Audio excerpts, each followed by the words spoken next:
thinking better and thinking together about life's most important issues. A place to finally meet in the middle, to think freely and reasonably about the big questions of life. This is Thinker Sensitive.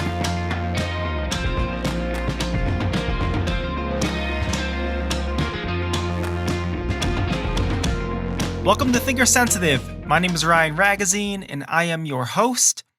Today's episode is the second part of a two-part podcast on deconstruction.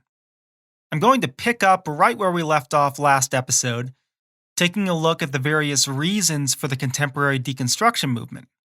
Why are so many people deconstructing Christian belief and practice today? I think the first reason is idealism. Some of this comes from the church itself and the leaders of the church. Spiritual pride, moral superiority, self-righteousness. Creating a facade of moral and spiritual perfectionism. Some church leaders represent themselves as God-like figures who can say no wrong and can do no wrong. Creating cult-like environments. This can produce false expectations. When Christians are exposed to the inconvenient truths of church ministry, that churches and the people who lead them are messy and flawed, it can shatter their faith. The church isn't perfect. It's not what they claim. They're liars and hypocrites. I was deceived and lied to. This realization can come about in a variety of ways. Over time, Christians naturally become aware of the checkered past of the church. You can't erase it from history. Members of the church may come in direct contact with some of the ugliness of church ministry. At the end of the day, the church is made up of broken people. Christians who actually read their Bibles might find some unpleasant things, especially if they're reading the Old Testament. Some members may even experience personal abuse from their leaders, whether sexual, physical, verbal, or otherwise. Personal hurt, personal pain, and trauma plays a big part in all of this. I thought I would find healing here, but I was wounded and scarred instead. I thought this would be a place of goodness, but instead it's a place of corruption. The idealism and perfectionism doesn't always come from the church, however. Sometimes it comes from us. Sometimes we enter the church with an unrealistic expectation of perfection. If it's not perfect, then I can't accept it. Everything needs to be perfect in order for everything to be right and true on a general level. So when we become aware of imperfections, we do away with it all. The contemporary deconstruction movement tends to focus heavily on the flaws, failings, and hypocrisy of the church. My personal process of deconstruction never really focused on this. I was always more focused on beliefs than on behavior, on doctrine and truth claims rather than on leaders and congregants. I never expected Christians to be perfect. I was never surprised by stories of moral failings. I expected this kind of thing. I think part of this is because I was pretty familiar with the biblical narrative. The great heroes of the faith in Scripture were all quite flawed, to say the least. And God actually chose many of them for this very reason. Noah was a drunk. Abraham was a liar. Moses was a murderer. Aaron, the first high priest, was an idolater. Yes, there is biblical precedence for priests being corrupt. David was an adulterer, and the list goes on and on. In Christianity, Christ is the sole object of faith, not one's pastor, priest, or worship leader. So when your church leader falls and it shakes your faith, I would ask you this: is your faith in your church leader or in Jesus Christ? The other thing is that misconduct, hypocrisy, and poor behavior don't discredit belief and truth. Some deconstructionists act as if religious hypocrisy is a defeater for religious faith, but it's definitely not. There's a difference between poor character and poor doctrine. Truth transcends behavior. Just because someone is a jerk doesn't mean that what they believe isn't true. Their attitude may very well cause the beliefs that they profess to fall on deaf ears. But this doesn't mean that the beliefs in question are false. We seem to understand this in the political dimension of life, but have a hard time understanding this in the religious dimension. When a political leader in my party commits adultery or lies under oath, I don't treat this politician's actions as a defeater of my political beliefs. I recognize that the sporadic moral failings of individual leaders in my political party don't discredit the beliefs and policies of the party as a whole. Why do I understand this in the political sphere, but not in the religious sphere? The second reason why so many people are deconstructing Christianity today is poor thinking and poor communication. This has to do with both the doctrine of the church itself and the way that that doctrine is taught. Both what is said and how it is said. In the church, it is not uncommon to hear very simplistic, black and white, and unnuanced lessons being taught in a very close minded, objective, and dogmatic environment. Questions are discouraged, concerns are dissuaded. When a moral law or precept is presented, no explanation is given as to why the precept exists.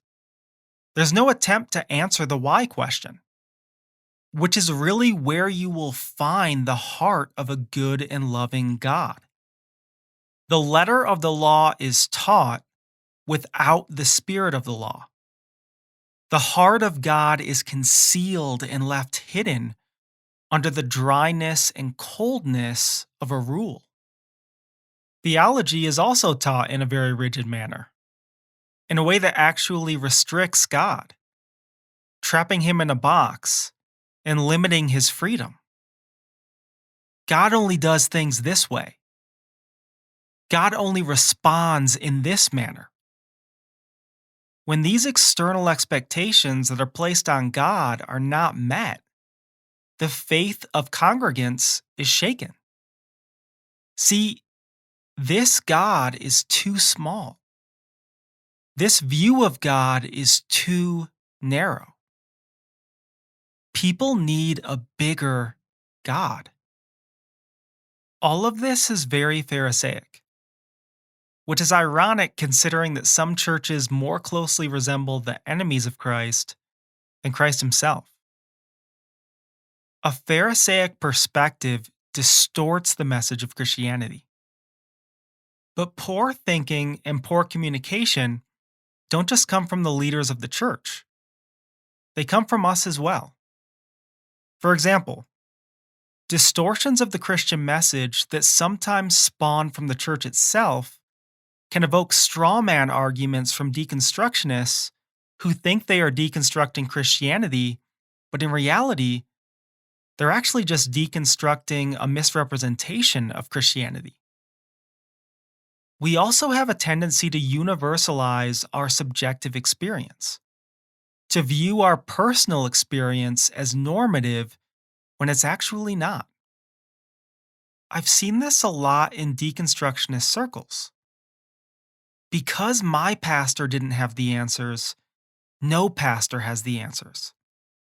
Again, because my church leaders failed me, all church leaders are failures. Because I was exposed to false teachings in a Christian church, Christianity as a whole is false. We have to remember that our personal and subjective experience is a small sample size in the scheme of things. The third reason for the contemporary deconstruction movement is a conflict in values. So far, we have discussed conflicts between church members and the church, between Christians and distortions of Christianity. But what about conflict between people and Jesus of Nazareth himself? Jesus was a countercultural figure in his day, so much so that he was nailed to a cross and crucified. If he was countercultural in his own time, how much more countercultural would a deeply religious first century Palestinian man be in the United States in the 21st century? To say that there is natural conflict between the values, practices, and belief system of the historical Jesus and 21st century Americans is an understatement. I would argue that there is conflict between Jesus and all people, both people inside the church and people outside the church. I talked about the conflict between Jesus of Nazareth and evangelical Christians in my episode Cultural Christianity. But much of what I said in that episode also applies to those outside of evangelicalism and outside of the church. Without rehashing everything I stated in that episode, people tend to make Jesus in their own image. So Jesus becomes the conservative Jesus, or the liberal Jesus, the fundamentalist Jesus, or the progressive Jesus. But the Jesus of history was neither. Jesus transcended all categories and all labels, for he was wholly other. Today, especially in the West, we tend to approach Christ from an egocentric and self centered perspective. I know this isn't going to be a popular statement, but I say it because I absolutely believe that it's true. And I think it's true for both evangelicals and non evangelicals, those outside the church and those inside the church. This is a very American thing to do, by the way. I make Christianity about me. We make Christianity about us.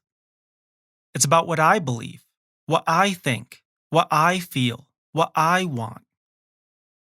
But Christianity isn't primarily about me. It's about Christ. It's about what he believes, what he thought, what he felt, what he wants. Christ is the object of Christianity, the object of Christian faith, not me. And there will always be natural conflict between my values, my priorities, my belief system, my wishes, and his. But if anyone is to conform or change in this relationship, it's me. As a Christian, I'm summoned to conform to him, to sacrifice for him, to follow him. He's not supposed to conform to me, to sacrifice for me, and follow me.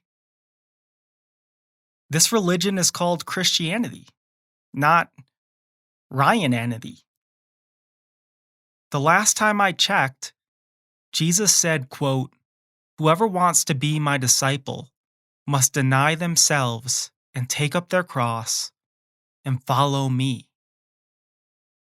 Dietrich Bonhoeffer, paraphrasing this statement, said that when Jesus calls you, he, quote, bids you to come and die. Those are tough words, but it doesn't make them any less true. Christianity is not an easy path.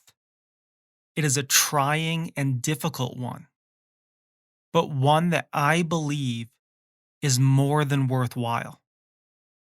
Now, some within the deconstruction movement fully realize this. Others, I think, have come to realize this over time. And I think this is reflected in the progression that you see sometimes from the ex-evangelical label or hashtag to the ex-Christian label or hashtag. I think that some people come to realize, to their own credit, that the conflict in values isn't simply with evangelicalism or conservative Christianity, but with Jesus himself. I have a lot of respect for those who come to this realization, because such people are taking the call of Christ seriously and are counting the cost. Something that all people who approach Jesus with honesty and sincerity must do.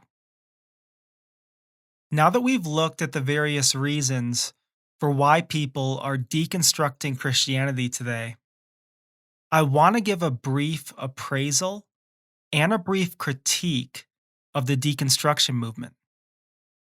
Critical questioning, base skepticism, criticism, and having the courage to speak up and speak truth to power are good things. All of these things are good because the church is deeply flawed. In a lot of ways, the church in the United States has departed from the criterion of Christ and the way of the early church. If no one speaks up and offers criticism, then nothing will change for the better. There are strong parallels here with the Protestant Reformation, and I think there is much for deconstructionists to learn from this era of church history. This is, of course, the value of history itself, to learn from both past successes and past failures, to place yourself in a position to replicate the good of history and to avoid the bad. The Protestant reformers had many of the same values that contemporary deconstructionists have. In fact, they were deconstructionists in their own rights. Their overall goal was to reform a wayward church and bring it back to the way of the early church, deconstructing various distorted beliefs and practices along the way. Though I believe that their intentions were usually pure, they didn't always do these things with the right heart and the right spirit. Some of the lewd, childish, and venomous rhetoric of Martin Luther is a great example of this. The reformers themselves departed from the way of Christ on many occasions and in many ways. You think of all the senseless violence and killings in the name of that took place during those volatile times. But deconstructionists who are looking to reform or renovate the church would do well to study this time period, to learn from the reformers' triumphs and mistakes. My critique is simply focused on the destination. As you run away from something, what are you running to? As you walk away from something, what are you walking towards? Where are you going? What is the destination? I talked about 3 types of deconstructionists in last week's episode: the arsonist, the gentrifier, and the renovator. When I discussed them, I talked about them in relation to deconstructing or reconstructing homes and dwelling places.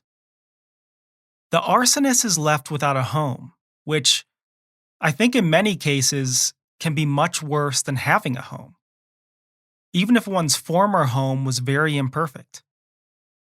The gentrifier has a new and completely different home, but there's no guarantee that this new house will be any better than the old one. And it could end up being worse. The renovator has an updated home, but some of the new renovations could very easily lead to new problems. Here's my main question and my main concern. Is the new living arrangement actually better than the old one? Is the destination better than the place of departure? Isn't it true that there are no perfect living spaces, no perfect structures, no perfect homes? If you move to a new neighborhood, if you become a member of a new religious structure, won't you just find the same problems or new problems?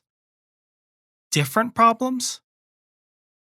If you change your address, if you change your ideology or worldview, how do you know that you won't just change it again in a few years? Every system and every community has its problems. But my concern is that the new thing is not always the better thing. Sometimes it's actually an even worse thing.